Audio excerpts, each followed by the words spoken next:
Good evening, everyone. Welcome back to another wonderful tasting with the Virtual Tasting Society. My name is Vadim Perlowski, and today we're excited to welcome Nelson's Green Brier. It's a brand we got the opportunity to taste with the original founders many moons ago, I think back in 2020. But since then, what is it, Constellation that acquired them? Yes. Okay, so they've been acquired by Constellation, and we are happy to have Bianca Sterling here from Constellation Hello. Brands to tell us all about the latest and greatest.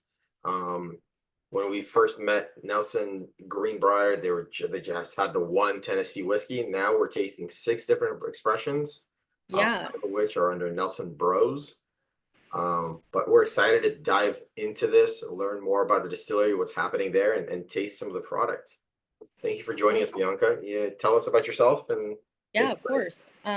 I'm so happy to be here. I come from the bar myself, and I actually discovered this brand as a bartender. So the woman that did this job before me, Becky Smith, I know you know her. I don't know if anybody else does. It's just a gem of a human. So much knowledge in her brain. She brought in Greenbrier, and I just totally fell in love with the story, fell in love with the whiskey, and I became really attached to it. So naturally, when that job ended, and she was getting promoted, she was like, do you want to do this job? And I was like, I'm a Greenbrier girly, of course I do. So I'm here, I'm super excited. This is going to be my first official like full tasting. So I'm juiced. I'm really excited to get in there. Do you want to cover anything else before we start? Are we good? No, it's all you. Okay, cool. No training wheels or nothing.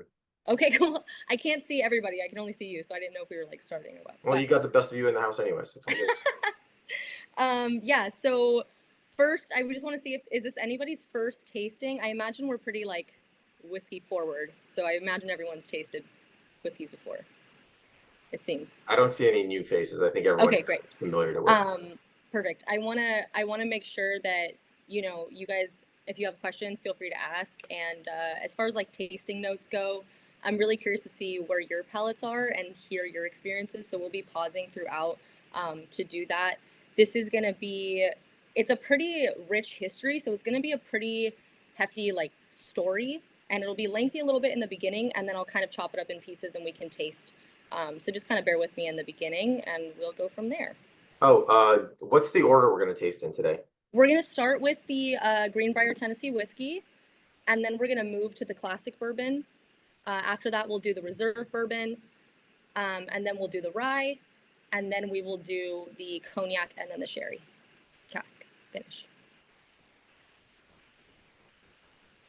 Man, Jane got me. I can't even type that fast. What? Professional. Oh, nice. I love that. I didn't even think to. Okay, perfect. Yeah, so we're gonna start with the original Tennessee whiskey. Like I said, this is the whiskey that really made me fall in love with whiskey in general and with the brand. It is a Tennessee whiskey. If you guys don't know what that, does anybody not know what that is or know what that is and want to chime in?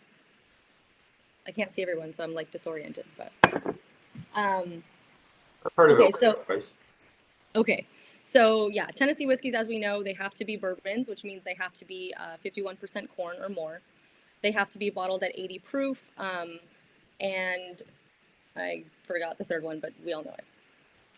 Tennessee whiskeys beyond that, they have to obviously be made in Tennessee, and they have to go through something that we call the Lincoln County process, or we can also call it charcoal mellowing.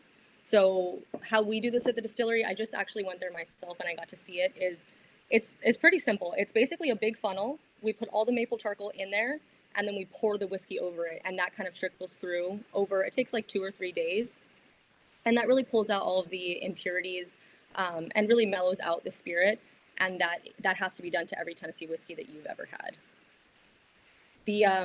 The fun thing about this one, and I think what got me into it, is that it is a wheated whiskey, which means there's no rye grain in it at all. So you're not going to get that like spicy punchiness that you usually get.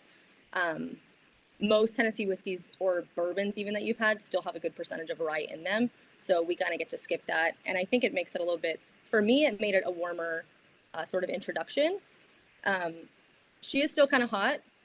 It's 91 proof, so you're still going to get that punch for sure. But that's kind of what makes her a little bit more special. So like I said, this was the original. before Prohibition, we were selling bottles of this. There are records of us selling it to the Philippines, to all over Eastern Europe, to Canada, to Russia. And sometimes people ask, like, okay, if you were so huge, why have we never heard of you? And basically that's because of Prohibition. So we're going to start the story all the way back in 1850. There's a man named John Nelson who came from Germany with his family, and he wanted to move to the States. So he packed up his family, and they onboarded a ship, and it was called the Helena Solman. There's going to be some fun history facts, so I'm going to like interlace them wherever I can. So the Helena Solman was the first ever wind and steam combo ship, meaning that it had a steam engine and they also used sails, which was a pretty big deal back then. And its first voyage actually took a family by the name of Steinbig, who changed their name to Steinway when they moved here. So if you're familiar at all with Steinway markets, that was that family that came over and started there. Its second voyage had a man by the last name of Heinz, who went on to make, I feel like, probably 1,000,000 pounds of ketchup. And that's going to be the second trip. And then John and his family were actually on the third trip, which sadly turned out to be the last trip that it ever took because the ship crashed. They did send a rescue ship, but sadly, I just went to the distillery and they told me a story and I was like, no. John trips getting into the rescue boat and he fell into the water. And typically this would not be that big of a deal, but he had, ironically, in an effort to be prepared and safe, he had taken all of his family's earthly possessions, all of their money, and had it cashed out into gold bars, like miniature gold bars. And then he paid somebody to stitch that into the lining of his sports coat. So after tripping and falling into the water, he quickly found that he was essentially like a human anchor. And he sank to the bottom of the Atlantic that day with the whole family fortune on his person. Which, crazy. The family did make it to the States. They made it to New York. It was 5 kids and his wife. And after about a month, his wife actually passed.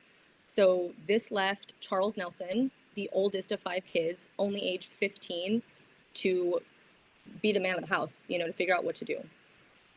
His dad was a soap and candle maker, so he thought, that's what I know how to do, that's what I'm going to do. So he started making soap and candles, working at a factory, saved up some money, bought himself a couple years, and then he moved to Cincinnati, Ohio. At this point, if you guys haven't tasted yet, feel free to taste this one. I don't know if I introed that part, so feel free to dip in there, because otherwise you will get thirsty. The story goes on. So he moved to Cincinnati, Ohio. At this point, Cincinnati was about the 6th largest city in the country, and it was responsible for about 30% of all the pork production in the whole country. So they actually called it Porkopolis, which I think is so cute. They called it Porkopolis.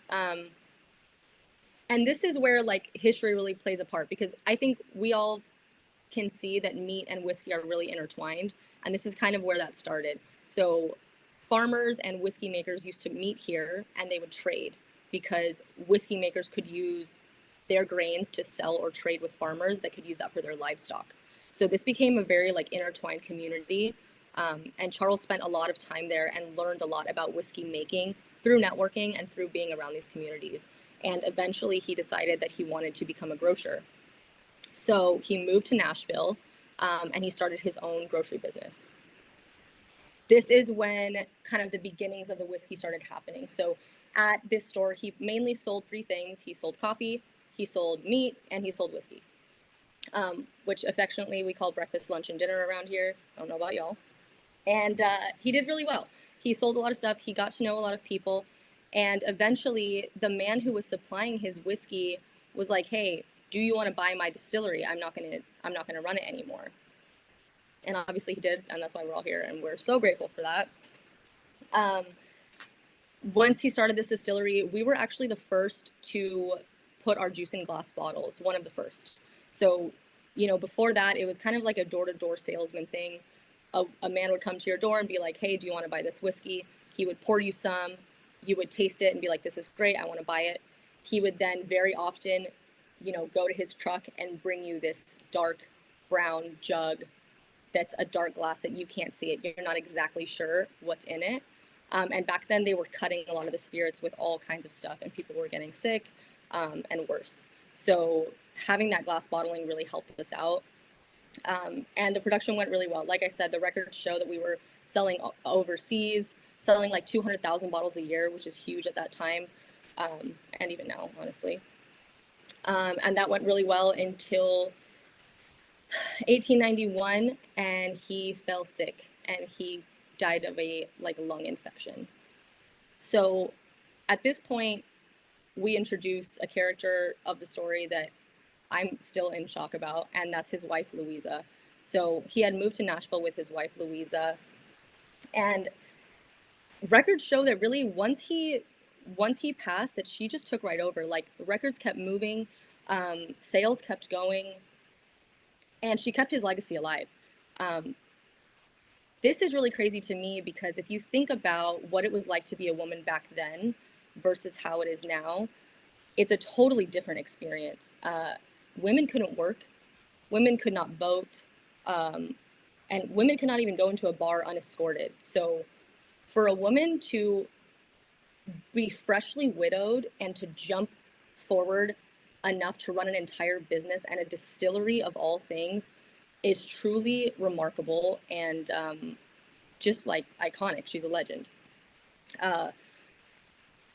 We love her. Oh my God, I didn't share my screen. Let me share my screen. I was like, I wanted to show you Louisa, and I was like, okay. Were we missing visuals this whole time? We're missing visual. Well, we didn't miss the good ones yet, so it's fine. I demand you start over from the beginning. I can. Okay, how do I share my screen? Let's see. I don't even know. Hold on one second. And I've been staring at all our faces this whole time. I've been staring at you, and I'm like, something. I'm sorry. This is a personal decision of yours. Okay, how the heck do you do this? More. Oh no. Show captions. Oh guys, oh no. Hold on. At the bottom of the screen, you should see share screen. I don't. I see record. I see participant. I see chat. Oh, are you in the like the online version, not the downloaded app version of Zoom? Yeah. Oh, Yes. then I don't know. Let me Google that for you. I'm gonna share a screen with the online. Should I leave and start again? Is that too much? We're here. We're not going anywhere. Okay, let me do that. We're already drinking. I don't know what you're doing. Yeah, sip on it, talk about it. I'm gonna pop in and pop back out because I want you guys to see. I took some photos of the artifacts and stuff at the distillery, and I want you guys to see those. So give me 1 second. And before this, you were like, "Get your tech together," and now I'm like embarrassed, but it's okay. Okay, I'll be right back. It's just foreshadowing. How is this? The Tennessee whiskey. How are we feeling about this? I like this. It's got a nice yeah. little sweetness to it. Better than bourbon. It is bourbon. I like the rye in it. Yeah, that's probably what. Yeah, I didn't get a chance to ask her how much wheat was in it, but the fact that there's wheat in it instead of rye kind of makes me happy. Well, I think the wheat is making the difference for me. I mean, yes, I know it's technically a bourbon, but after you add the wheat and the Lincoln County process, it's a little nicer, a little less corn, extra mellow. Where's everybody else? Nobody wants to talk. Please. They've been tongue-tied by you. Okay, we're back. Welcome back. Do you have the share screen thing? I feel so cliche. I'm like, technical difficulties. Okay. All right, let's get into it. Where's my... While you were gone, everybody agreed that we hate the Tennessee bourbon. I'm sure that's true, except you're lying clearly through your teeth. How does she know me so well? Okay, let me can you see my screen? Nope. Okay, give me 1 second. I can see it in the reflection from the bar behind you. Oh, this is my great grandmother's china cabinet, and now it displays my favorite liquor things, which is so fun. Collections. Okay, here we go. I so appreciate you guys for bearing with me. People get more patient when you give them alcohol. I agree. Okay. Share. Do you know off the top of your head what the mash bill on this is? Yeah, so that's going to be 16% wheat, and then about 30% corn, and then the rest is malted barley. Wait, what? On the Tennessee whiskey? Yeah. So there's no rye in it at all. What did I say? Doesn't it have to be 51% corn? What did I say? 31? Yeah, you said like 30% corn. All right, 16% wheat, 50. Oh my God, I'm so nervous. Okay, 16% wheat. girls. It's like 8% malted barley, and the rest is corn. Okay, got it. And I couldn't do math because you asked me and I got nervous. Okay, what is happening? Hold on. Oh my God. We're looking at your screen. We're taking notes on all I know, but I'm looking for the. Can you see my like email and stuff or no? Your email, yeah. Okay, great. We know all the internal secrets now. Sure. There's all kinds of whiskey stuff in there that you're gonna hear like in 10 seconds. So Okay. North Star, is that what we're looking at? yes. No. Yes, I'm gonna move this.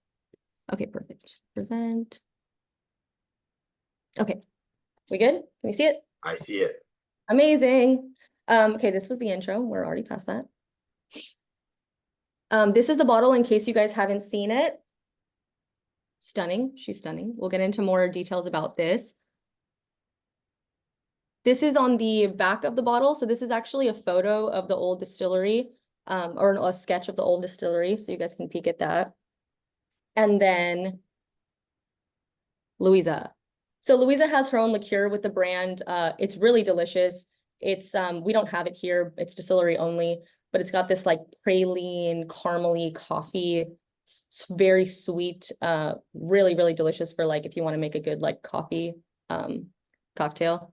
I made a coffee milk punch with this once and it was divine. All right, let's go back one.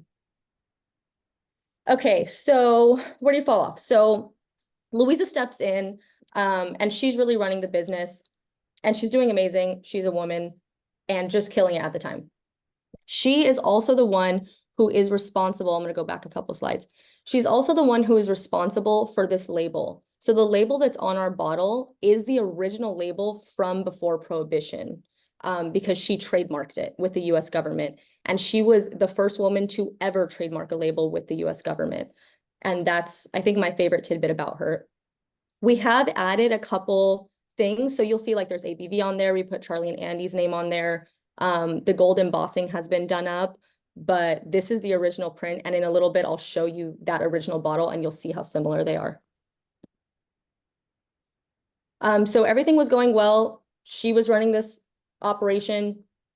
But obviously, as we all know, Prohibition did hit. And it actually hit Tennessee about 10 years, a little over 10 years before it hit the rest of the country. But because Louisa was really on the pulse of things, they, like I said, her and Charles were really, they were networked in the whole community. They were very much members of the community. They actually started like a foundation for blind people during this time. They were very involved in things like that. And she was kind of on the pulse. So she knew, hey, if it hits us, it's going to hit them later. So she took all of their whiskey and shipped it up to Kentucky so that they could sell it and kind of milk a few more years making money out there. Charles had there was a train line that ran straight from Nashville, Tennessee to Louisville, Kentucky. And he had his own car on that train. And so she used that car and she would fill it up with whiskey and all ship it up there so they could sell it. They actually had like steel plates placed underneath the train because back then people used to steal things like through the cars. So they had to put all these extra barriers in place. Such a crazy time that they were living in. So yeah, after that bought them a few years, but you know, obviously Prohibition lasted so much longer than any of us really would have liked. And eventually she did pass as well. Their kids grew up to be bankers, doctors, lawyers, all respectable occupations. You know, you think about whiskey now versus then, and it wasn't the way we enjoy it now. You know, it was a dirty operation back then to run a distillery, and a lot of people just didn't want to be associated with that, especially after Prohibition. So as far as we're concerned, the whole brand had died at that point. And we didn't know if it'd ever be heard of again. until obviously we introduced the Nelson brothers. So fast forward, you know, about 100 years, it's 2006, and Charlie and Andy Nelson get into a car with their dad to to go see a butcher about a cow, which I always chuckle because that's like the most Southern thing I've ever heard. And just to paint the picture for you, Andy and Charlie, they're both about 6'5", really tall gentlemen. I did beat them myself. I was in 6-inch heels and I still felt like a little tiny person. And I reckon they get that from their father. So the image of all these grown men jumping into a tiny car and like traveling up there. And they were driving to Nashville and they're like, okay, we need to get out and stretch our feet. They stopped at a small town called Greenbrier. It's literally a one stoplight town. And I think they like just got a McDonald's. They stop at this gas station and they get out to stretch their feet and they see a green like landmarker sign here. I was just there a couple weeks ago. The sign is still there. And it says basically in this year with his distillery, Charles Nelson, such and such, like just down the road. And I can only imagine, as I'm sure you can, being on a trip on a random day and pulling into a tiny town and seeing your full name on a landmark sign like this. So naturally, they were like, we need to know more about this. They went into the gas station and asked the person working there, and they didn't really have a clue what they were talking about. But when they got to see the butcher finally in Nashville, he was like, yes, I know exactly what you're talking about. That distillery is just down the road. The old rick house is still there. And I can show you where it is. So they go down there. The rick house is still there. It's rusty now. I was just, like I said, I was just there. I can't believe this is all so true, but it's all down there. And the spring water is still running. So the brothers go down there. They actually drank from the water that day. They took a sip of it. And in their own words, they say that it's like lightning struck. Like they just knew that they had to figure out what this was and they had to chase it. It is also adorably Southern and a Tennessee law that every county has to have a town historian. So they went to see the town historian and they're like, hey, do you know anything about this? And she was just like giddy. She was like, of course I know. Oh my gosh, like I've been waiting for this. She pulls out artifacts, newspaper clippings, old bottles, like, and she pulls, so you can see that this looks like the original, like pretty much identical, pulls out all these things and she's like, I know exactly who you are. Our bottle that we have today is actually made from a 3D print of this 1800s bottle. So now we have a bottle that's the same, a label that's the same. Then she takes it a step further and pulls out these records. I'm gonna zoom in for you. Report of Commissioners of Internal Revenue. And sure enough, they have us listed as the 5th ever distillery out of Tennessee. So if you flip this bottle over, I'm sure you can't see me, it's too tiny. But if you flip this bottle over, it says DSP 5TN. So we were able to keep, because of this record right here, we were able to keep our 5th ever distillery out of Tennessee, making us the original Tennessee whiskey. For legal reasons, we're not allowed to call ourselves Old Number 5 because that's been trademarked essentially.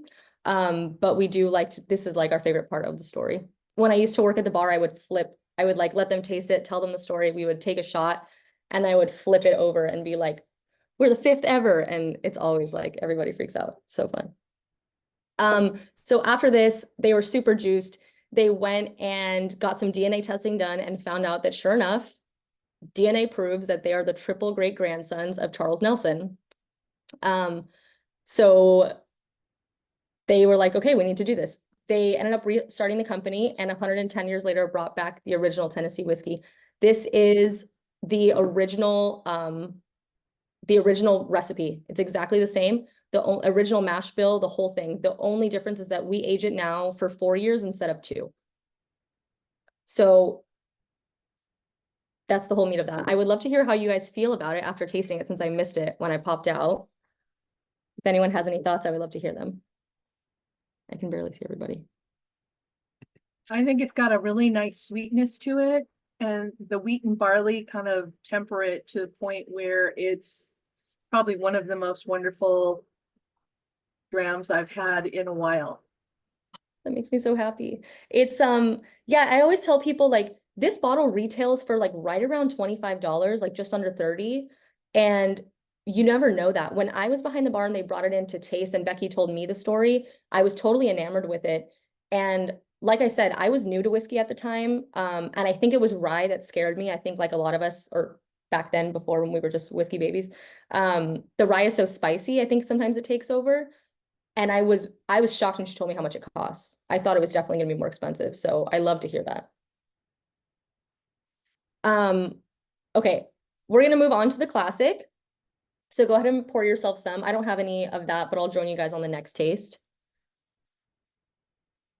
So the classic is gonna be, she's your workhorse. You can shoot it, you can sip it. It does really well in a cocktail. This is gonna be a high rye bourbon. So it's got 30% rye, 64% corn, and the rest is gonna be malted barley.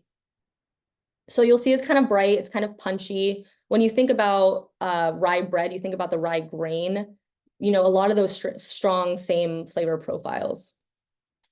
We actually worked with Bardstown on this. We work closely with them and we kind of curate our mash bills with them and then we blend.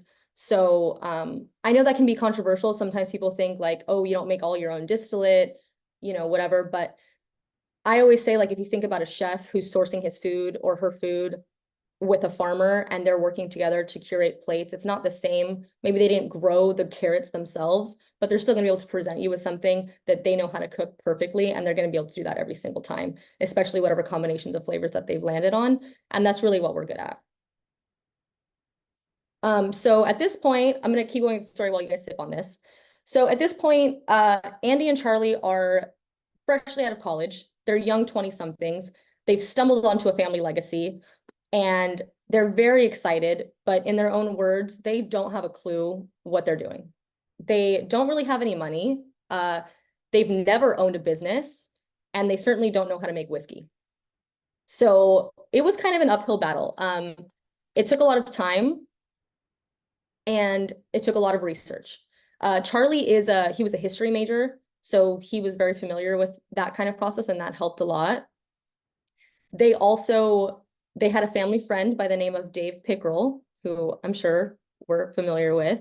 And at the time he was working at a little brand called Maker's Mark. So he was able to advise them and give them a helping hand in getting to know whiskey and whiskey making process.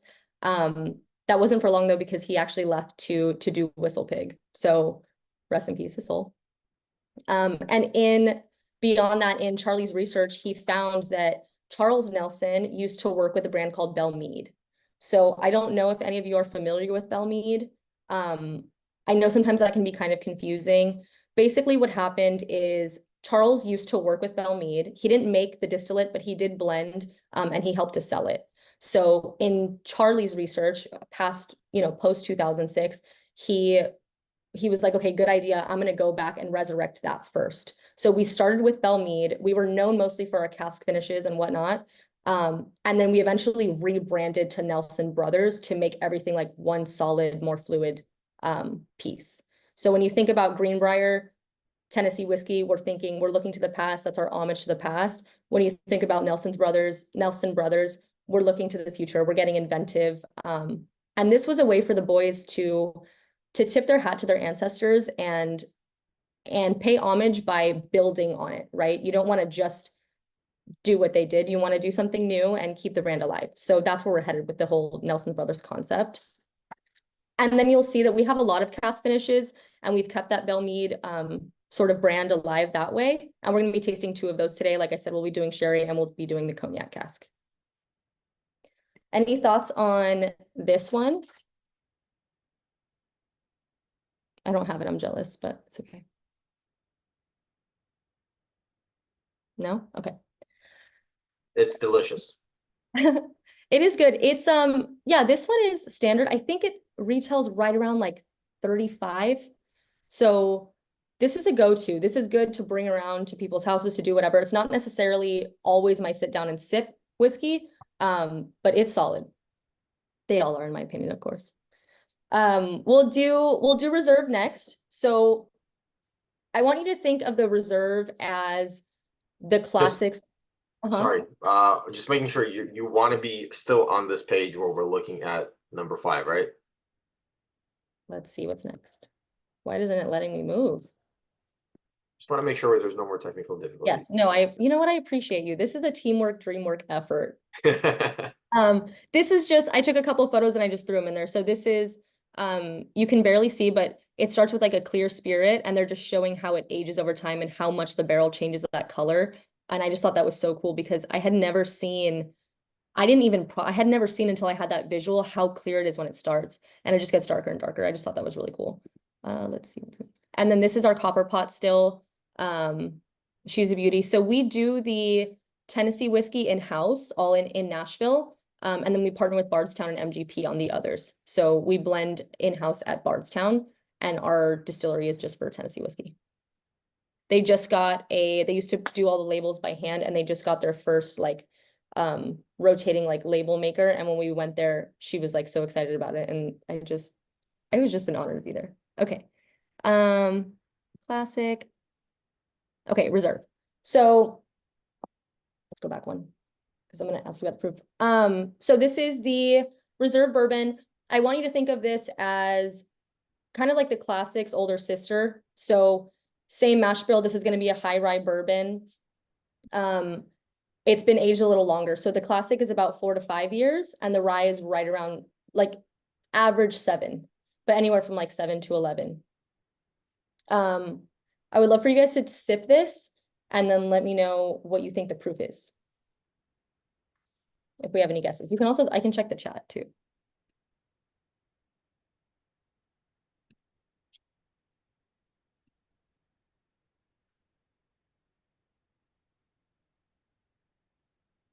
Any guesses on the proof? This is where I get to jump in. I'm excited. No? Like my first sip of the day. So the reserve is actually 107.8 proof. And I don't know about y'all, but I feel like it does not drink that hot. Oh, so this spirit won in 2022. We won by Whiskey Advocate, the 10th best whiskey in the world, which was a huge shock to us. We were not expecting that at all. This really is the reason I love this brand so much is because it's really like a love passion project that blew up into something because of the quality and because of the story. This bottle, I think retails for like $45. We're not doing anything just to do it. So she's one of my favorites. All right, we're gonna kick things up for a second. So we're gonna kick things up to rye and wake up the palate a little bit. And then we'll go ahead and finish with those cask finishes. So this rye is gonna be a flipped mash bill. So it's gonna be 64% rye, 30% corn, and then the rest is gonna be malted barley to mellow it out. And this is new. We released this last year. I think it was in September. So pretty new, and it's really exciting for us. We've never had a rye, even back when Charles was at the helm, we never did a rye. And we did this in tandem with Bardstown, and it was actually their first rye as well. So super exciting for us to be able to offer like a rounded portfolio.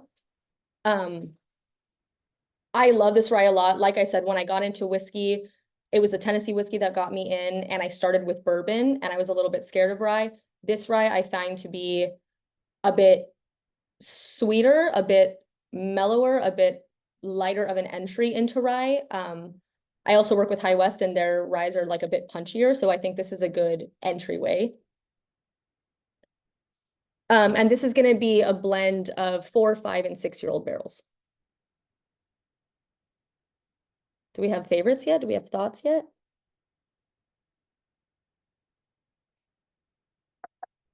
So quiet over here. I know, why is everybody so shy? Like you're not drunk yet, that's why. I'm too busy drinking.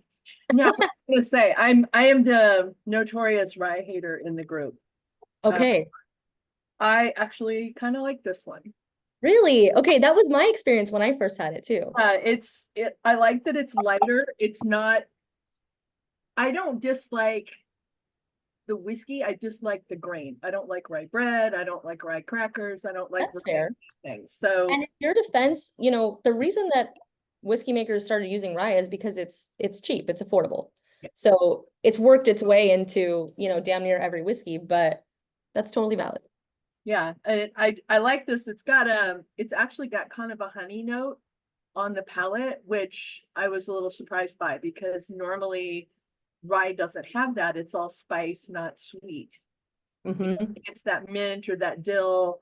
But this is more like honey and you know, like clovers, that kind of thing. You know, we used to pop them, suck the little end of the flower bud when I was a kid. You know, it's that kind of flavor.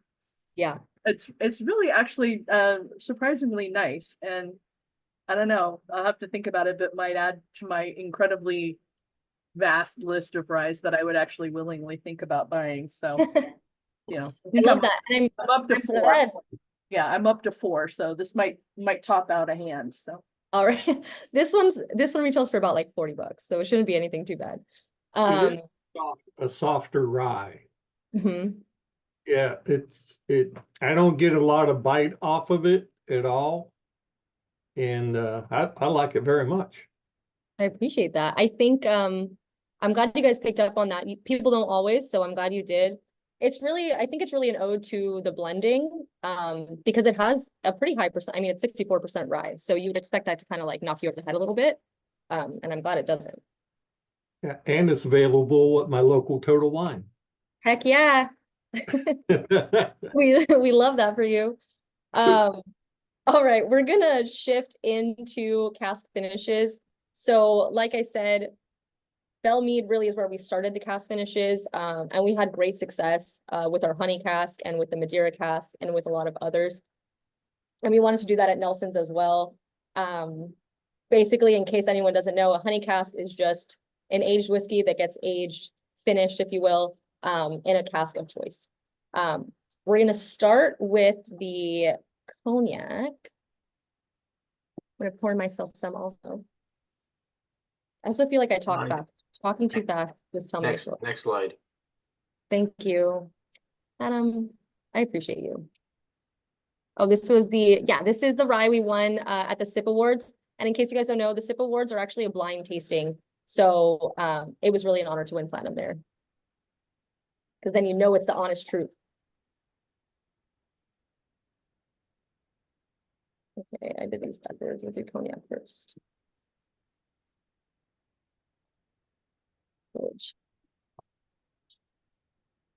So, yeah, I want you guys to smell it. This is, in my opinion, of all the cask finishes we've done like stout barrels, we've done honey, we've done Madeira. This is like the lightest and brightest. I find it to be a little bit more light on the palate. And it was distillery only until November last year. So now it's a national release. And we use French oak for this. I'm not allowed to say, we signed an NDA, so I'm not allowed to say which cognac we use for this, but I will say that you know it, and if you drink cognac, you probably like it. It's definitely a reputable one. What does it rhyme with? Does it rhyme with Shmemi Martini? Or Fantasy. I'm like, I just started this job. He's like, can I get you fired? Let me at least pause the recording. That's so fair. We can next time I see you in person, we'll do a little nod. That's what every podcast that's like, we're not supposed to tell you, but it rhymes with Shmemi. Love. Nelsony. What was that? Nelsony. Nelsony. Cute. I like it. Also, yeah, you just Google if Constellation has any cognac brands in their portfolio, and that would kind of be the next logical thing. I'm not going to say that that's not smart to do. Yeah, this one is going to be, we're at 96.7 proof.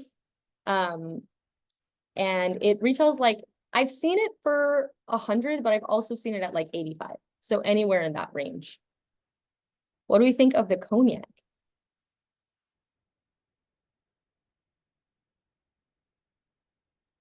this is tasty. Like, honey drenched shortbread. Ooh, very good descriptive language. That was good. It's got a really nice nose on it, but boy, once you get back to the actual tasting, it's really, really pleasant. It's got a like nutmeg, mace. I this is a winner. This is really good. I'm really curious to see who prefers cognac over sherry and vice versa, because I get a lot of mixed reviews on those. I love them both, obviously, but it's hard. I It's like think I could drink a wine lot choose of this. huh? I think I could drink a lot of this. Oh yeah. She's the cast finishes are they just know what they're doing there. Also we do aging kind of a little bit differently. So instead of doing 6 months in a barrel, Andy started doing he'll basically average out. So he'll take barrels that have been finished for like 3 months and like 9 months, and he'll blend them together, and then he'll call it about, we don't put like an actual number on them because it depends. We want the consistency to happen year after year. So they're blending for taste before anything else. They're blending for consistency. So sometimes they may mix different barrels depending on the age, depending on how the weather was that year or whatnot. But the average is about 6 months on this. And you're going to see the same for the sherry cask, where we're kind of pulling barrels from different timelines and layering them together, which is a super fun way to age. I don't know a lot of people that do that, if any. So, okay, shall we sherry? Oh, I went backwards. That's one. Did people share tasting notes on this on the cognac cask? We got a couple, but I'll take more.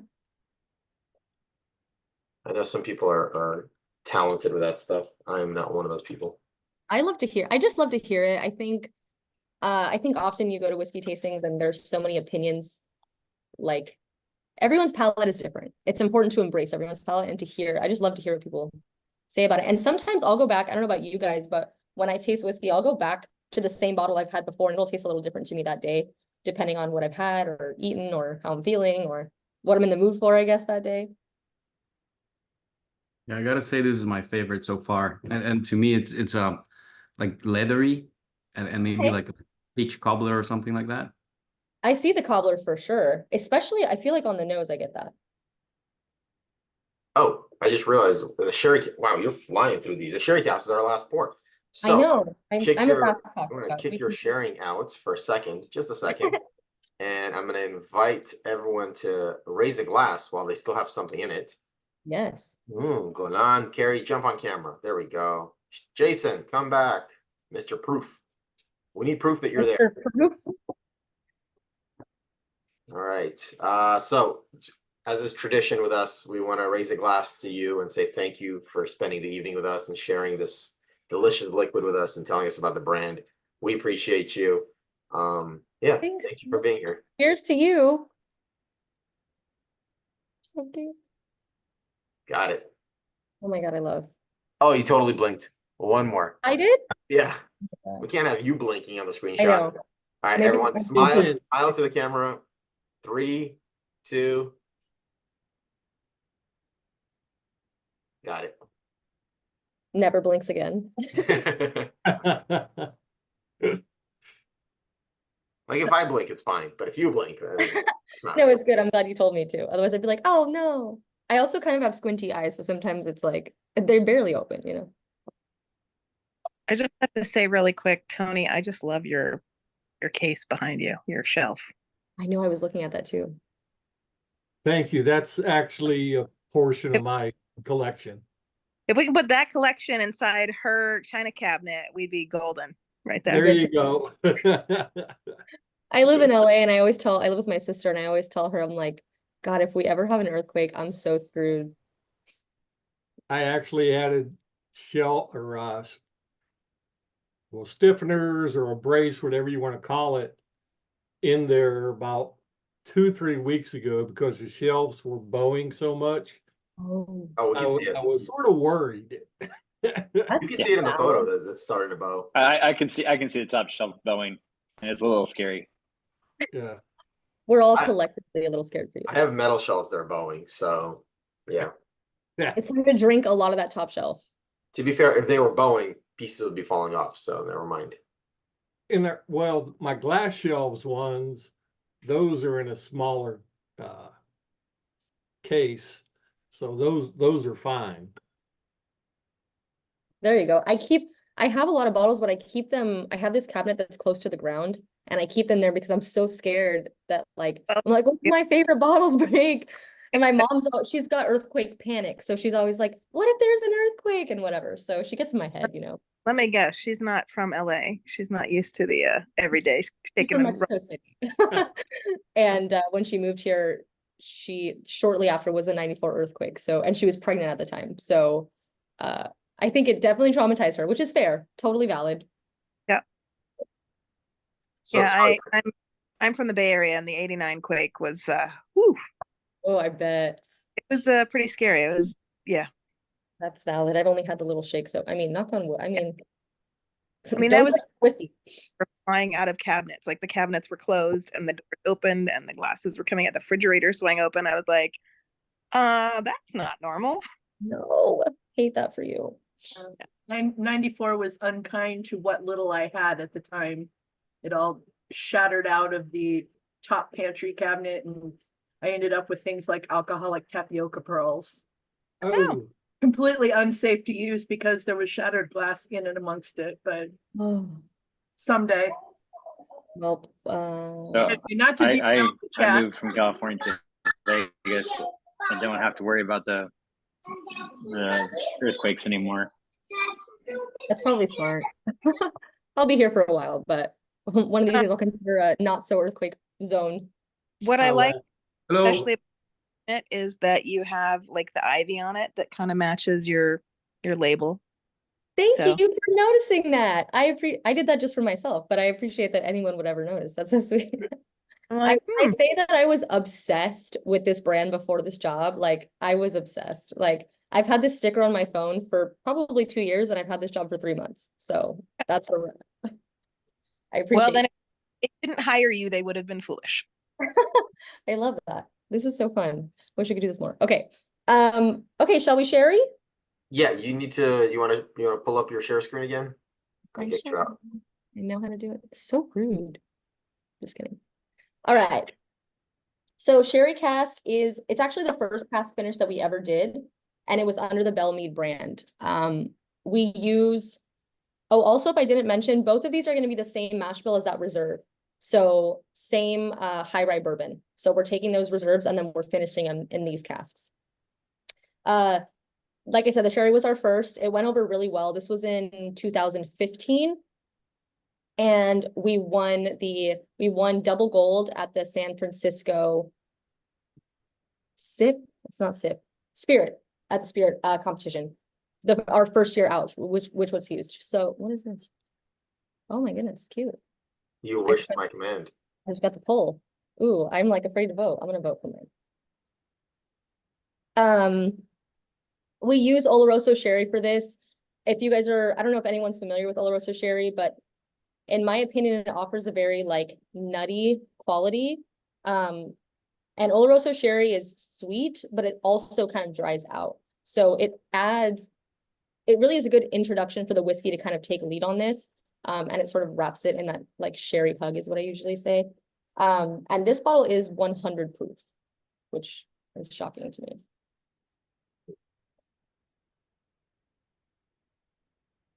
We have 3 people who haven't voted. Vote now for your favorite cognac or sherry cask. See, last time I did this, I thought the sherry was my favorite, and now I'm like, maybe it was the cognac. Like maybe today it's cognac. I'm a little nervous for the final poll because I'm having a tie between two of them. That's a good problem to have. I guess. Only two? Only two, Carrie? Come on. No. I mean, they're all good, but like there's two that really stand out. And I thought for sure I'd be able to pick between two. Well, between 1, 2, 3, 4, 5, 6. But no. Now I have to taste again. Sorry. Floor back to you. That's really, I guess I was a little like excited, so I think I kind of flew through it really fast, but that's pretty much what I prepared for you. So I'm happy this is a picture of the distillery from the outside. And then this is just like a little wrap up that they have on their website. I just threw it there as a finishing. But yeah, I'm just happy to be here, and I hope that you guys learned a lot, and I'm happy to take questions or whatever you guys got. My number one question is, I need that recipe for the milk punch. Just saying. Oh, no problem. I will send that over. I have it in my, I'm like freakishly obsessed with cocktails. So I keep, that day I did that milk punch, I did like 7 renditions of it or something. And I have each version, like, and I have a star next to the one I liked. I'll send it to you. How old are the brothers? Are they twins or they're just brothers? They're just brothers. They're a few years apart. I don't know their ages exactly, but like mid-30s. Oh, wow, young. Yeah. I was gonna put a photo, I didn't know if it was appropriate. I was gonna put a photo of us just so you could see like How tall? Yeah, no, put it up. all there. They're That's like appropriate, I yeah. don't have it on my computer, but I have it on my phone. Hold on. So how long has the company been revived? Since what year? We since 2009, and Okay. they released so they started with Belle Meade first, and they resurrected Belle Meade. The Tennessee whiskey came back in 2019. I really like the So Tennessee whiskey. it was 110 years after it had died, basically. So Bianca, if I go up I-65 as I normally do, where would I get off at around Nashville to visit the distillery?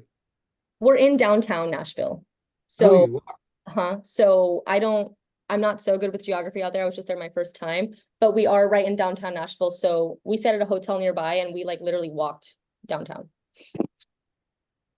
are? It's right next to Corsair. Thank you. Oh, okay. And Michael has a question in the chat. Michael. Oh, let's see. Oh, the Mavej cask that's a cask that we did way before me during Belle Meade. I can pull up that slide for you too. Hold on.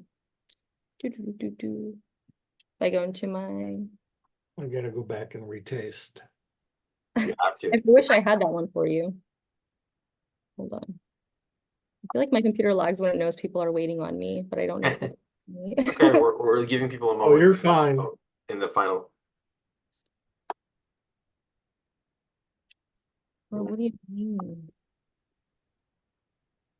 Sorry, give me 1 second. Oh,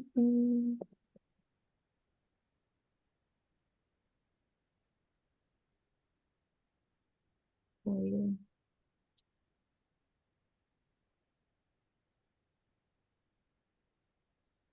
Did you say that was your grandmother's or your great grandmother's hutch? My great grandmother's. That's wonderful. That's an old piece. Well, no, you're young, so it's probably as old as my grandmother. She was, I'm 29, so Yeah, you're young. sometimes people think I'm younger than You're I am. Lass. I'm what? You're a wee little lass. A wee little lass. Oh my God, I cannot find this damn thing. And where are you from originally? I'm from Los Angeles. I'm from here. I feel like you can hear it in my voice. I was just looking at something online where somebody said, "Oh my God, California has an accent." I'm like, "No, we don't." And then, but they're kind of right. They say we don't say our T's. Like Oh, in the don't say our T's. like we because- say bottom instead of bottom. Yeah. And I was like, "Oh yeah, I guess that's true. We don't really say our For T's." sure. The woman that did this job before me, she's from South Carolina. So she has like her Southern accent comes out sometimes when and she has one a little bit. She's been in California a long time. But I always was like, God, that's so fitting because whenever she tells the stories, it like matches. And I was like, God, that's such a nice little charm to have. And I just don't have that. And if I tried, it would just sound weird. And my boss is also, he lives in Nashville. Like he's deeply a Southern gentleman. So I'm like, I told him this morning, I was like, it must be so easy for you to like sell whiskey because who's Well, not gonna buy it from you? Easy for you. You live in Los Angeles. There's voice coaches and accent dialect people all over town. Just go call one up. All right, let's see. Okay, so I'm back here. Oh my gosh. Now I forgot how to share my screen. Here we go. Hold on. There we go. Okay, I pulled up the Mubej. Next Zoom you're gonna be on, you're gonna kill it. You're gonna have learned so much. The what? The next Zoom you're going to be presenting on, you're I going to be like, know. check out all this stuff I can do.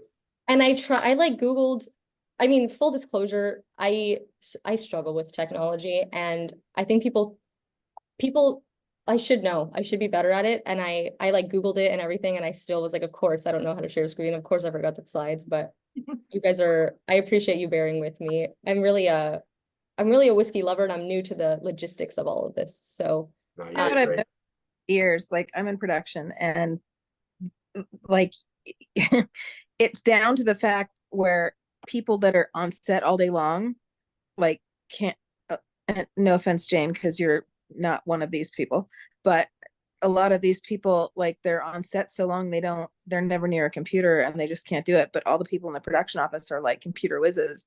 And so like when people can't fill out their start paperwork to get paid, I'm like, what is wrong with you? Like, this is the most easy thing. Like, but, and then I noticed too, like with one of my talents, she's like 3 months older than I am. And she can't use a computer to save her life, but she's a chef. She's out in the field all the time. She's always cooking. She's not in front of a computer. So it's like the less you're in front of a computer, the less comfortable you are, because like the technology. it's a learning skill. I'm very tactile. Like I said, I come from the bar. I'm used to everything's in front of me. The people I'm talking to are right here. Everything's here. Exactly. When I started, it was a lot of like emails and meetings and things like that. And I was just horrified. Like for 2 weeks, I was like, I can't do this. A lot of apps, like 2 different email addresses, like the whole thing. And now I've definitely warmed up to it. But I think like 3 months from now, I'll be like, okay, I've done it. I've locked it in. You will. You're young. I have a former brand ambassador who was a brand ambassador for like 20 years, and he's currently out of work. And he's like, I don't know how to do all this stuff on the computer because I'm always out in the field, and like we had people to do that for us. And he's like, and now I'm 55. So how do I get my next job? Because I like, that's not what I've learned, you know? So yeah, this is the Mervej cask, and we don't have it here. It's not a national release. I think it's distillery only. And it's a red wine finish. So it's going to be the same. All of our cask finishes are going to be the same, that reserve bourbon, and then we finish them in the casks in that kind of like blending style that I told you. So like I said, for all of these, we're going to go taste based, and they're going to change year to year exactly the months on these. But we like to keep that flavor consistent. And I think you'll find they do vary a little bit from year to year, but they're pretty much true to how you remember them. And we do that on purpose. 107.5, that's almost up there with the reserve. yeah. That sounds really good just from the notes. I know. So where do you find this in Los Angeles? All of these? Don't have it in Los Angeles. None? No. No? You can find the ones I poured for you. Yeah. Oh, okay, good. I thought you meant this one. I was like, no, we don't have it.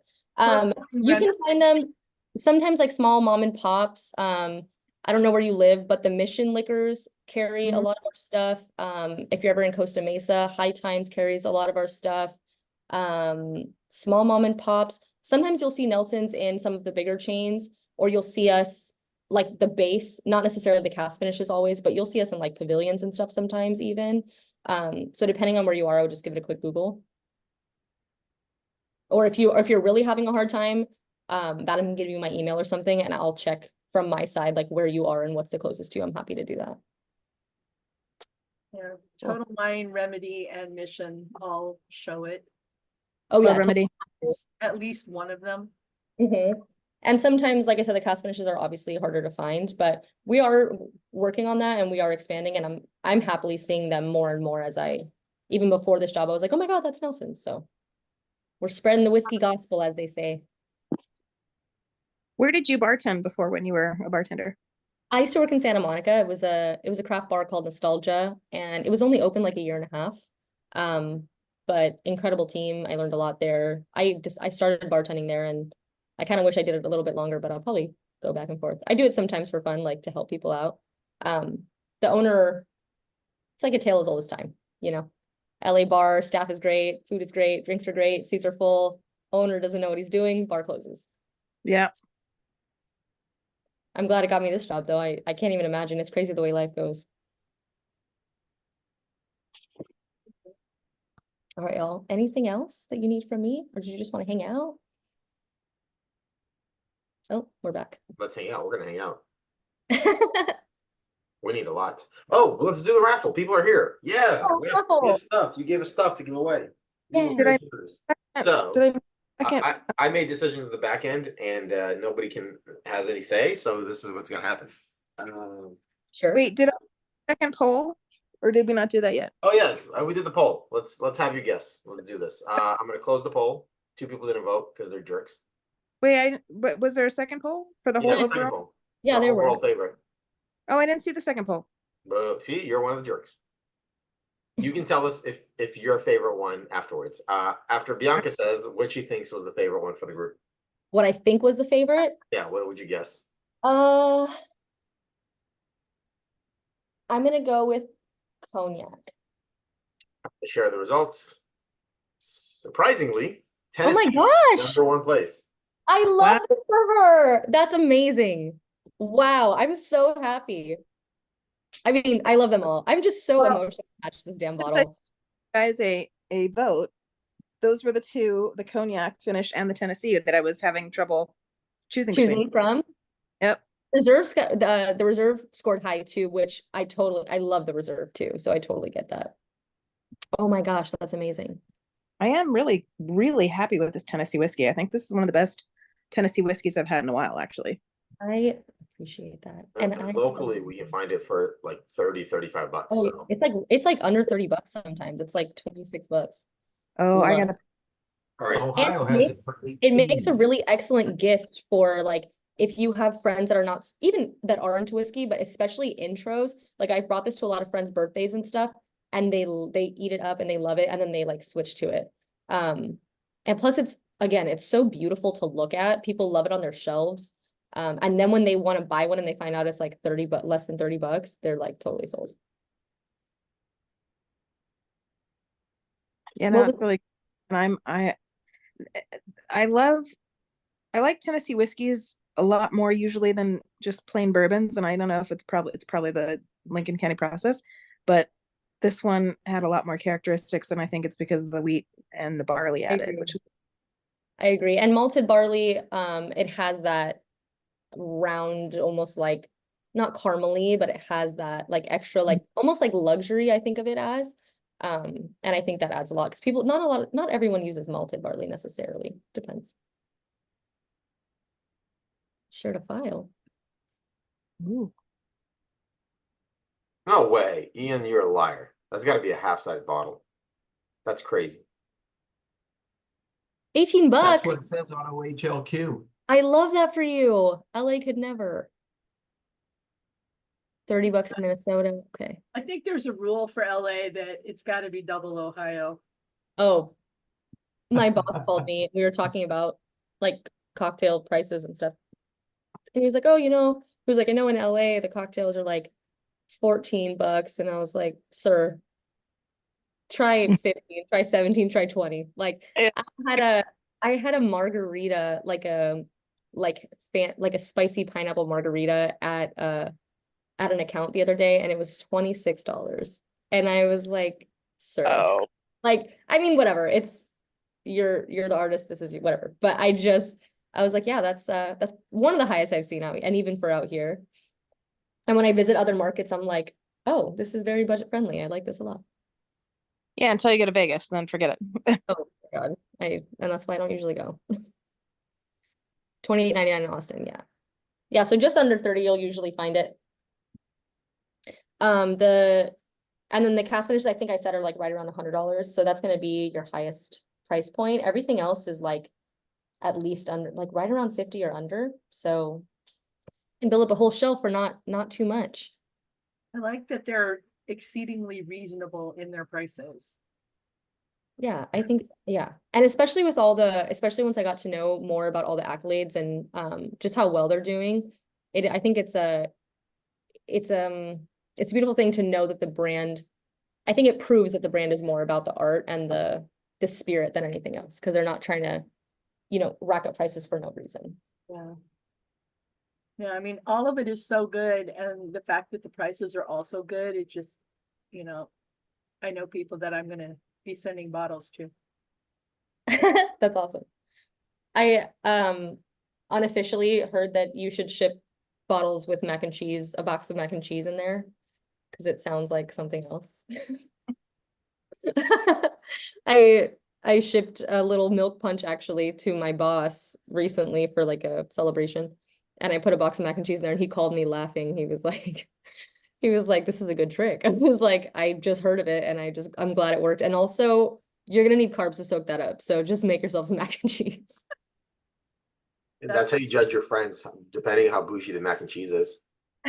It was Annie's. If Oh. you get their organic kind, you know you're doing well. It was organic. My sister is like she's obsessed with mac and cheese and it's like her comfort food. And she buys the bulk Annie's at Costco. And I stole a box of hers and I was like, I hope she doesn't notice. But she has like 15 boxes. Like she's not gonna, she didn't. So thank God she's not here. I'm like, We're gonna So all she's- send her a message.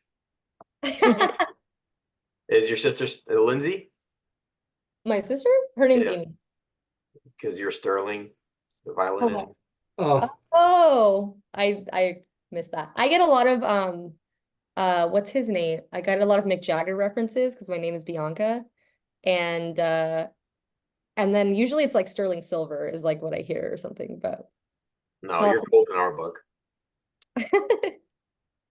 yes, Greenbrier hat. All right, y'all want some stuff? Y'all want some things? Yeah, bring it. So Bianca was nice enough to hook us up with some swag. So here's what we're gonna do. We're gonna do 3, 2, 1. You're gonna get 3 of these awesome hats, and I'm gonna run the randomizer. The deal is, a lot of these things are bitch to get out there, so you are responsible for getting it from me. So if there's a shipping cost, that's on you. You get the stuff, you pay for the shipping. Or if you're local, that's on you to remember to make me get it to you. That seems fair. Cool, cool. Here's one of the items. Okay. Is come on, buddy. this metal thing. Pepperoni. Which is not going to fit in the tasting kit box. Pepperoni. I know. Nice. I Come on, thought about that. But I was like, everybody might be wants hard that to for ship, their but they're wall. just so cool. I was like, I want to bring these. Oh, everybody wants this for Upside their wall. down. It's upside down. You're Oh. upside down. Thank you. Thing. That's cool. It's like That's cool. it's a 10 tacker, so it's like a thin like metal sign. I have things like I have a like hot dog 5 cents sign and like a booze sign that I put out at parties and stuff. That'd be Nice. We got 3 of those hats. We got 2 of these fancy schmancy fanny packs. Are they meant to fit a bottle? Because it feels like these would fit a bottle. I mean, unofficially they'll Maybe fit all- in glass, that's all for sure. cute and all. I'm giving away 2 because I'm keeping 1 because I'm going to be all cute. As you should. I wear those on my daily walks. That's right. Power walker over here. 100%. So this is awesome. That actually feels really nice. So we'll start with the hats, and then we'll do the 2 Hey, fanny Vadim, packs. I gotta say, I feel like I've seen behind like the Wizard of Oz wall with you not having the background map. Yeah, I apologize for the mess. That's why I always have the background, but I had to take it off so you guys could see the stuff. Nice. So I'm also not gonna bother writing it down. So I trust y'all to tell me what who gets what. All right, let's do this. Let me share my screen. Share screen. Make sure you see your name on the screen. You see your name? It's in alphabetical order. oh, let me see. Pinch to make bigger. Let's see. Yep. Okay. I'm glad you Your approved. phone? Oh, Bianca, sorry you're not on the list. damn it. Just All kidding. right, I'm gonna shuffle it just to make it funsies. And as usual, Ian you must isn't be there. present to win. All right, Ian's there. Ian's there. He's right there. Okay, he's there. All right. Sorry Let's about start with the hats. And then between you guys, if you want to switch with someone, you can. That's up to you. I don't care. Ooh.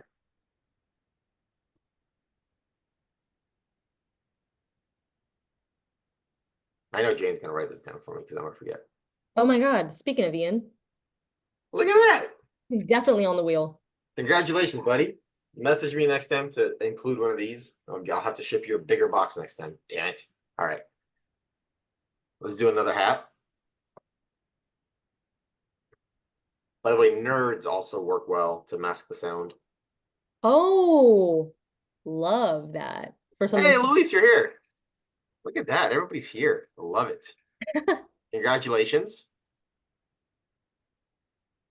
All right. Gonna take you off. Next one. Really enjoying this rye. I love the rye. I think it's like it doesn't get enough play. Did anybody see Nora on today? I don't think she's on today. All right, well, we skip her.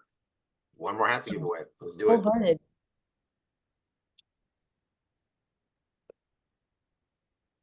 Hey, look at that. Let's go. Yes, I don't have to ship that one. Thank you. Congratulations, buddy. Just remind me next time and I'll hide it in the bushes like I always do. All right, what's up It's next? with Wes, it's either the bushes or the chimney. These hats or fanny packs? These are fanny packs, yeah. Shelly's not here, and for good reason, because their kit's delayed. They're mad at USPS. So as a form of protest, they didn't show up today. They didn't get their kids? Yeah, UPS, USPS, the mailman delayed it. It's showing up tomorrow. So go watch the Oh. recording and taste it. Or fails? All right. Yeah. She's gonna have to struggle through my technical difficulties, but that's okay. Well, they can fast forward. Love that for her. Mine got here in record time, Vadim. I have no control over any of this stuff. Speaking I of know. you get a fanny pack. Look at that. Yay! I have a feeling you're gonna style the hell out of that pack. There we go. Oh, what great Remind me it'll to ship be. it to you. Remind me. All right, remove. What are we at now, Jane? You are one fanny pack. And then the grand prize is the metal thingy bobber. So you had three hats, two fanny packs, and one sign, right? Yes, ma'am. Okay, so you Ronald, got- I saw his name here. Yeah, he's here. He's been off camera the whole time. he popped on I briefly. had my camera up. So that's your All fanny right. pack? Cool. Yes, sir. Congratulations. Just remind me. That's it. Cool. All right, grand prize time. One of these bad boys. Please be careful. They are sharp. All right, I'm gonna shuffle. Do you want me to shuffle it? No, I shouldn't shuffle it. That's not fair. All right, I'm gonna hit start. You ready?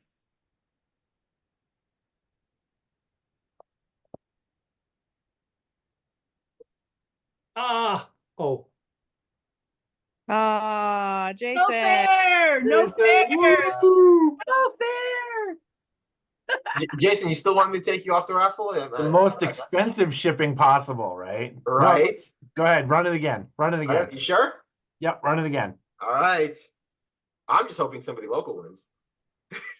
I know. They're so cute, and I was like, it's gonna be a pain in the ass to ship, but they're so cute. I want to throw them in there if anyone wants I them. appreciate it. No, people love this. Look at that. He's We local. Just it'll force him to drive an hour and a half to pick up. That works for me. You guys can sip whiskey again. Congratulations, John. Awesome. Well, I know most people got a sticker, so I hope that everybody's happy with that. I Okay, included good. those in the kits. Yeah, I hope y'all had fun. I think that was exciting. It was exciting for me. Thank you so much for, I mean, full disclosure, I was pretty like extremely nervous for this. So this is my first like real whole education. So thank you for going through all the blips with me. We I get didn't notice a single blip. Everything looked well executed to me. Sure. I Thank appreciate you very much, Bianca. Of course, thank you guys. This was really fun. Now I'm like, my house is so empty. I wish you guys were all chilling, but it's fine. Just wait, in 6 months, you'll moonwalk through the last one. Yeah. Be That's careful what what you wish for. We might all show up at your house. I'm hoping it gets better with time, and it's about confidence really, and it's about practice. And I'm not I don't read scripts and it's new. So I'm really excited. And also like, I think it was kismet that this was the first brand, because I carry a few brands that I did because I just love it so much. So it was really cool to share that with you. And I'm so happy that the Tennessee whiskey won the poll. That's so fun for me. So yeah. Well, you did a great job. Thank you. Appreciate you guys. Thank you for all your questions and stuff. It was very interactive, which I also like. So Any questions? Any tasting notes before we let Bianca any enjoy last her evening? finishes? Any complaints? Please write your senator. Were you gonna share your email? I know you said we could reach out to you and to see if there's any close liquor stores. Yeah. We'll put that in the chat. Yeah, Adam has it. I can put it in the chat. That works. I'll do that. Yeah, that doesn't get posted, but the video does. Okay, perfect. Plus, you have two, and I don't know which one to give. They're both, yeah, that's fair. They're both good. You put that in there. Congratulations, Jason. You won your one time when you said pass. So that was I knew it was gonna. I totally knew it was gonna happen too. I knew it. Oh, Altoids are good. Yeah. I sent They look somebody good when you some deliver. somebody had shipped me baby maracas. So this is these little tiny maracas, and so I used those and I shipped out. I don't remember who I shipped it to, but they were like, "Why the hell did you send me maracas?" I was like, "Noise maker." They're like, "Oh, that makes a lot of sense. Cool, Where thanks." did you get baby maracas? Somebody shipped me stuff with them inside. I wonder where this is just like we could follow this trail all day, but I'm like, how did that happen? They probably just had them laying around as like they were like, this is perfect. Yeah, they were waiting. I love that. But the simplest thing, honestly, though, is what I do is if you just sprinkle in any kind of grain, a little bit of rice in the Rice or box, something? it'll just make noise. Oh, that's I don't Because I have to don't think like about if you're paying for the weight, you don't want to ship a 12-ounce package of mac and cheese. that's valid. I should have thought of that before. It was like $50 to ship this package. I was like, okay, I mean, you put it on the company card, it's fine. But when you do it within friends, how do you know? I'm just kidding. I would hope Yeah. so. You shipped it to your boss. Yeah, that's fair. I mean, it was a surprise. And my other boss was like, I was like, I want to ship this to him. I mean, full, like somebody had passed and I was like, I was going to send him flowers and I was like, that's just too boring. And I was like, I'll send him this Nelson's Louisa milk punch. That'll be perfect.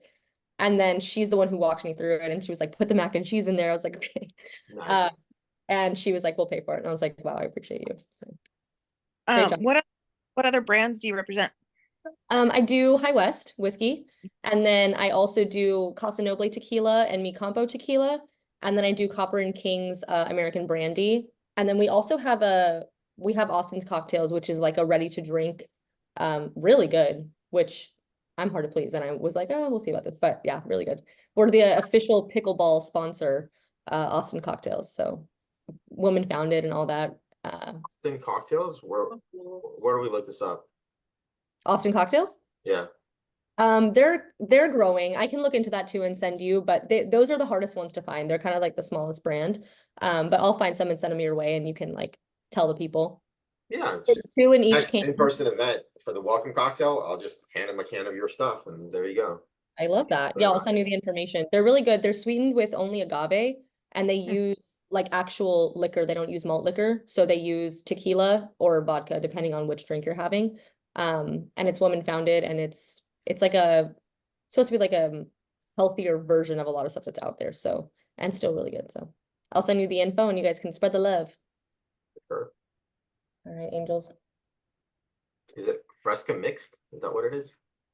Is it what? Is it called Fresca mixed?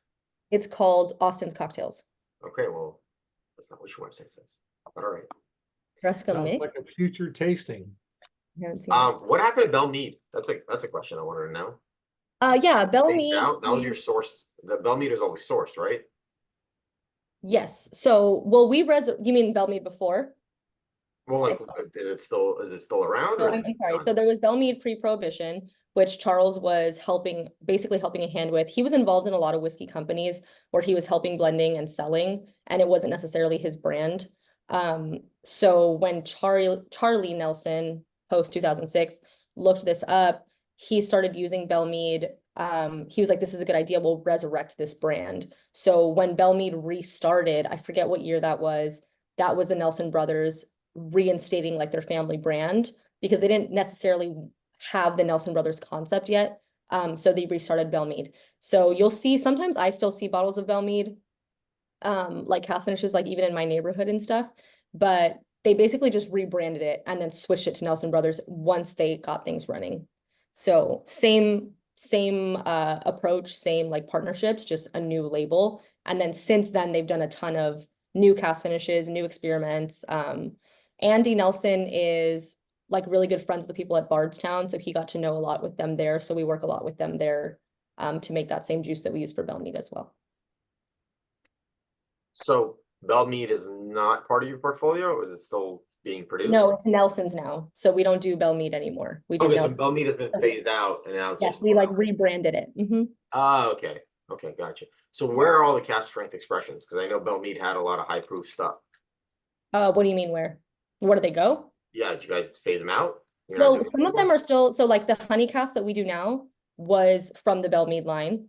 So Mhm. like some of them we basically continued in the Nelson's portfolio. Mm, And then anything else that was discontinued is basically if you find it, you find it. But a lot of those cast finishes that we do now, we basically expanded that portfolio. So we kept some and then we added new ones.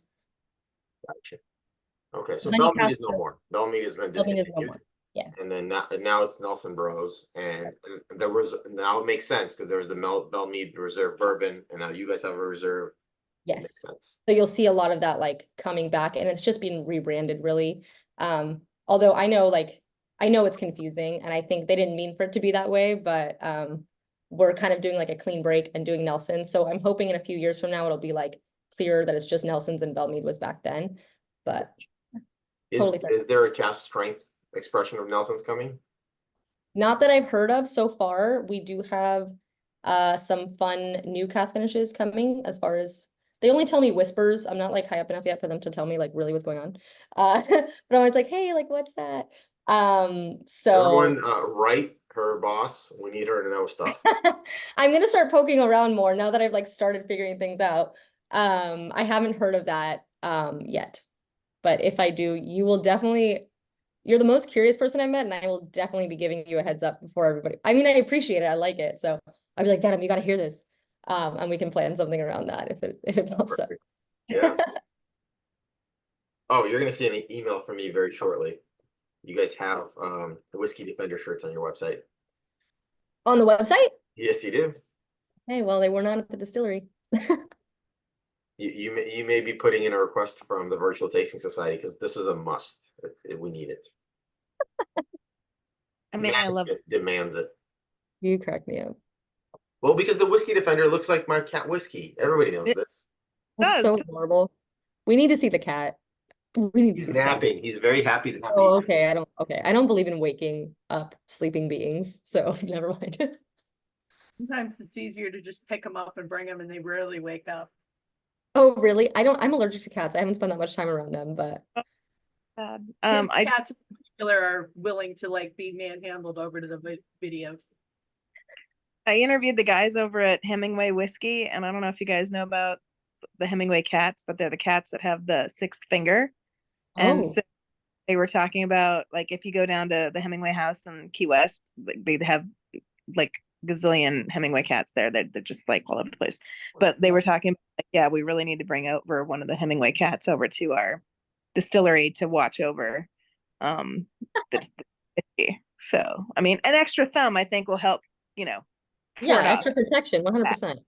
Yeah. Jason said polydactyl cats. That's what they're called. Polydactyl. I was down at the Hemingway house and they're all over the place, and like in one corner there's like 2 or 3 of them fighting, and then you're sitting on a bench and one of them will just jump up there and just start rubbing you like crazy, and you walk through the Hemingway house and there's one sleeping on a bed and they're like, don't touch him, but if they come and touch you it's okay, but you can't touch them. It's like, don't approach. Don't approach. They're really cute. They're adorable. What was funny about it was like, what are you talking about, Jason?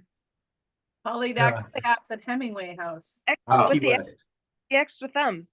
So my best friend, when she lived with me before she got married and I bought my house, when we were roommates, our friend said, hey, our neighbor just had Hemingway cats. And we're like, what? This was like, I don't know, 10 years ago. And she's like, well, I'm like, what do you mean Hemingway cats? And they're like, oh, the ones with the extra thumbs. And I was like, what? And she goes, and they're all orange. So I was like, oh, cool. She goes, so there's four boys and 1 girl. And we're like, oh, cool. We want the girl. We'll come get it. And we go to get it. And she was the only one without the extra fingers. No. Yeah. That's okay. We still love her. We do still love her. Just normal dactyl. And she's got and what's funny is she's really fat, but she's got tiny feet. And I was like, okay, you're supposed to have bigger feet. Like, hey, we don't fat shame cats here, okay? We don't. We know cats are not fat. That's not possible. They are chunky. Doesn't mean I'm fat shaming her. It's a love of it. There's no such thing as a fat cat, just chunky. Yeah. I have an orange munchkin cat. Oh, Chunky works. Oh, he's adorable, but he's like 17 years old now, so. Oh, But yeah, he matter of fact, he went to the vet today, so he has not been happy. oh, what's his name? my dog went to the vet today. Stubby, Chubby? Stubby, yeah. Chubby. His legs are about 2 inches long. I've seen photos of these cats. I know which ones you're talking about. They're very cute. Yeah, A little and disproportionate, right? well, he's actually a certified munchkin, 100% munchkin, whatever. So his body's about 12 inches long, maybe, and height to his back is 4 or 5 inches. Okay. Yeah. And we've had him to the vet where they're like trying to stretch out his leg, and the vet tech's like, Doc, he's a munchkin. His leg is stretched out. That's the whole leg. Yeah. Love So it. today for his visit, they took blood out of his neck. Oh man. Yeah. I mean, you got to get crafty, I guess. Yeah. I'm like I said, I'm allergic to cats, but I'm becoming obsessed with having a wiener dog, which my Oh. lifestyle does not allow for a dog, and I won't have a dog for a long time.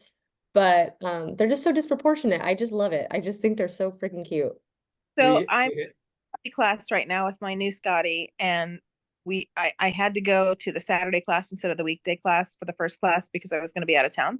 And I Mm. got there, and 3 out of the 5 dogs in the class were wiener dogs, but they were all different. One was like, none of them were the classic looking wiener. Yes, Like, yes. like was white with gray patches and long haired, and one was like this like kind of a blue patchy with like brown. And then there was another, I mean, they were all different and they were gorgeous. And then I went to my regular class this Wednesday, and there was another one, another Dotson. And I was like, oh, you guys are in the wrong class. Like, that's the Saturday class. They're like, oh, you mean the Saturday play? And I'm like, no, there's a class. And like, everybody's a Dotson in that class. Like, you got to go join your friends. Yeah. That's so funny. Well, there's a little like dog hotel or whatever, like you can like daycare Mhm. kind of close to my house. And when I take my walks, I usually walk by it. And I always am excited when there's a wiener dog in there because there's always like 15 dogs like just hanging out and running around and playing. It's very like Joseph Serotonin. Huh? Are you in Hollywood? I'm in Sherman Oaks. Oh, okay. Yeah, Yeah. actually, the dog place that I go to is on Moore Park. Oh, So, oh my God. I'm sure. yeah. Listen, I'll have to- LA dog trainers. Oh, that's real because and I feel like they must be big out here because LA people were like so busy and then we're like, watch my dog, watch my dog. So I'm like, I'm sure there's a lot of them out here, but We adorbs. had So- I told a Jane I cat would that- the Go ahead. puppy. See it though. It's too dark. Here's the puppy. Oh, hello. we had a cat that was ragdoll and munchkin. So she was longer, but still had the short legs. Oh man, so cute. I want a pet, I really do. My life just doesn't, it's not built for that right now, and I have to be responsible, Yeah. I'm like, I could maybe get like, I don't know, a bunny rabbit or like, which I'm not gonna do.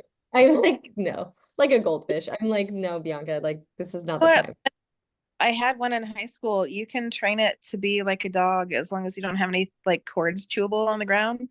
Like you can potty train them and like a cat, and like they can jump around and yeah. I thought about getting a hairless cat for a while because I'm allergic.